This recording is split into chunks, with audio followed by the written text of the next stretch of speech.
Hi friends, আজ তৈরি করছি ট্যাংরার তেল ঝাল। আর তার জন্য আমি এখানে 250 গ্রাম ট্যাংরা নিয়েছি।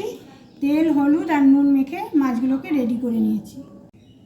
একটা প্যানে সর্ষের তেল গরম করে নিয়েছি। এবার মাছগুলোকে ভালো করে ভেজে তারপরে তুলে নেব। মাছ ভাজা হয়ে গেছে। এবার ওই তেলে দিয়ে দেবো 5 ফোড়ন আর কুচনো পেঁয়াজ। 5 ফোড়ন আর পেঁয়াজটা একটু ভাজা করে নেব। পেঁয়াজ ভালো করে ভাজা হয়ে গেলে তারপর এর মধ্যে বাটা মশলা দিয়ে দেবো। পেঁয়াজ ভাজা হয়ে গেছে। এবার এখানে মশলা দিয়ে দিচ্ছি আদা আর টমেটো বাটা। এর মধ্যে দিয়ে দিয়েছি অল্প জিরে, ধনে, হলুদ আর লাল লঙ্কার গুঁড়ো।